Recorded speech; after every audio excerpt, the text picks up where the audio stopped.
మన్మోహన్ సింగ్ గారిని Indian politics లోకి తీసుకుని వచ్చింది మన తెలుగు ప్రధానమంత్రి అయిన పివి నరసింహారావు గారు.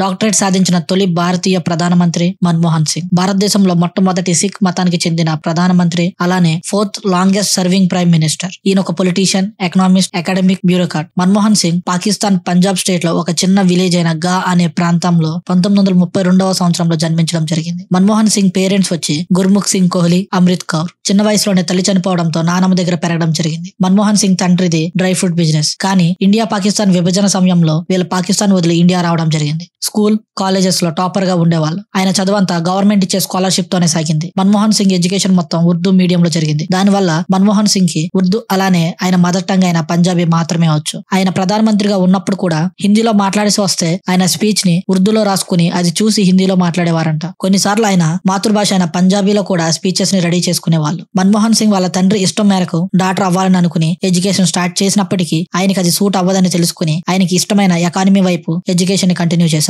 మన్మోహన్ సింగ్ ఎకనామిక్స్ లో బ్యాచిలర్స్ డిగ్రీ, అలానే మాస్టర్ డిగ్రీ కంప్లీట్ చేసి కేంబ్రిడ్జ్ యూనివర్సిటీలో అండర్ గ్రాడ్యుయేట్ కూడా కంప్లీట్ చేశారు. 1960 ఆక్స్ఫర్డ్ యూనివర్సిటీలో ఎకనామిక్స్ లో డాక్టర్ ఆఫ్ ఫిలాసఫీ కూడా తీసుకున్నారు. ఒక ప్రధానమంత్రి ఎవరైనా డాక్టరేట్ సాధించారంటే అది కేవలం మన్మోహన్ సింగ్ మాత్రమే. పాలిటిక్స్ లోకి రాకముందు వరకు మన్మోహన్ సింగ్ ఢిల్లీలో ప్రొఫెసర్ లా వర్క్ చేయడం జరిగింది. అసలు మన్మోహన్ సింగ్ గారు పాలిటిక్స్ లోకి రావడానికి ఏం కారణం అయ్యిందో చూద్దాం. 1972న అప్పటి యూనియన్ మినిస్టర్ అయిన లలిత్ నారాయణ మిశ్రా మన్మోహన్ సింగ్ గారిని చీఫ్ ఎకనామిక్ అడ్వైజర్ గా తీసుకోవడం జరిగింది. 1982 నుంచి 85 వరకు రిజర్వ్ బ్యాంక్ ఆఫ్ ఇండియాకి గవర్నర్ గా వర్క్ చేయడం జరిగింది. 1985 నుంచి 87 వరకు ప్లానింగ్ కమిషన్ కి డిప్యూటీ చైర్పర్సన్ గా ఉన్నారు. అప్పటి వరకు ఆయన చేసిన సర్వీస్ గాను 1987 లో India second highest civilian honour అయిన పద్మ విభూషణ్ మన్మోహన్ సింగ్ గారికి ఇవ్వడం జరిగింది. మన్మోహన్ సింగ్ గారు డైరెక్ట్ పాలిటిక్స్ లోకి రావడానికి ముఖ్య కారణం అప్పటి ప్రైమ్ మినిస్టర్ మన తెలుగు వ్యక్తి అయిన పివి నరసింహారావు గారు. 1991 లో ఇండియా ఫైనాన్షియల్ క్రైసిస్ లో ఉంది. అలాంటి సమయంలో పివి నరసింహారావు గారు ఫైనాన్స్ మినిస్టర్ గా మన్మోహన్ సింగ్ గారిని తీసుకోవడం జరిగింది. ఫైనాన్స్ మినిస్టర్ గా బాధ్యతలు చేపట్టిన తర్వాత ఆయన తీసుకున్న మొదటి నిర్ణయం లైసెన్స్ రాజ్ పాలసీని రద్దు చేశారు. లైసెన్స్ రాజ్ అంటే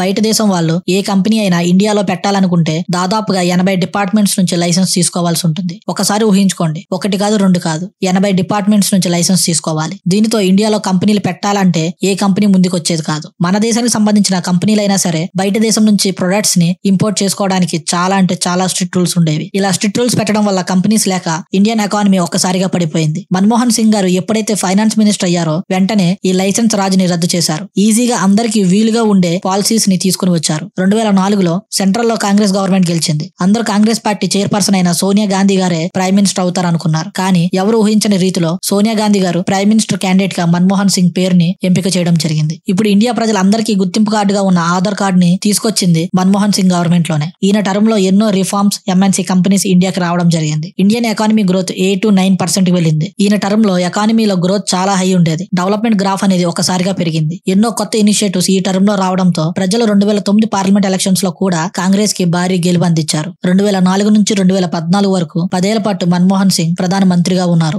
ఈ 10 ఏళ్లలో చాలా చరిత్రాత్మక చట్టాలు తీసుకురావడం జరిగింది. మన్మోహన్ సింగ్ ఎప్పుడు ప్రెస్ కాన్ఫరెన్స్లు పెట్టడానికి భయపడేవారు కాదు. అత్యంత ఎక్కువ ప్రెస్ కాన్ఫరెన్స్లు పెట్టిన ప్రధాని ఎవరైనా ఉన్నారంటే అది ఖచ్చితంగా మన్మోహన్ సింగ్ గారే. అలానే అతి తక్కువ ప్రెస్ కాన్ఫరెన్స్లు పెట్టిన ప్రధాని ఎవరో తెలుసా? తెలిస్తే కామెంట్ చేయండి. పేదరికాన్ని నిర్మూలించాలనే ఉద్దేశంతో 2005లో NREGA national rural employment guarantee act ని తీసుకుని వచ్చారు. సంవత్సరంలో 100 రోజుల పాటు గ్యారంటీగా పని కల్పించే బాధ్యత గవర్నమెంట్ తీసుకుంటుంది. ఈ స్కీమ్ ని ప్రెసిడెంట్ మహాత్మా గాంధీ NREGA గా మార్చారు. రైట్ టు ఇన్ఫర్మేషన్ యాక్ట్ ప్రజలు గవర్నమెంట్ నుంచి ఏ సమాచారం అయినా తెలుసుకునే హక్కు వాళ్ళకి ఉండాలని మన్మోహన్ సింగ్ గారు రైట్ టు ఇన్ఫర్మేషన్ యాక్ట్ ని తీసుకుని వచ్చారు. నేషనల్ రూరల్ హెల్త్ మిషన్ అనే ప్రాజెక్ట్ ని తీసుకొచ్చారు. దీనివల్ల పల్లెల్లో పూర్ పీపుల్ కి, ముఖ్యంగా చిన్నపిల్లలు, లేడీస్ కి హెల్త్ రిలేటెడ్ ఇష్యూస్ ని ట్రీట్ చేయడానికి ఈ స్కీమ్ ని తీసుకుని వచ్చారు. మనం వింటూ ఉంటాం 14 ఏళ్ల వయసులోపు పిల్లలను పనిలోకి పంపకూడదని. అలా పెట్టుకుంటే అది కాగ్నిజబుల్ అఫెన్స్ అవుతుంది. కాగ్నిజబుల్ అఫెన్స్ అంటే ఎటువంటి వారెంట్ లేకుండా అరెస్ట్ చేసే అంత పెద్ద క్రైమ్ లాంటిది. మన్మోహన్ సింగ్ గారు ఈ రైట్ టు ఎడ్యుకేషన్ యాక్ట్ ని తీసుకుని వచ్చారు. 14 ఏళ్ల వయసు వచ్చే వరకు ఖచ్చితంగా చదువుకోవాలనేది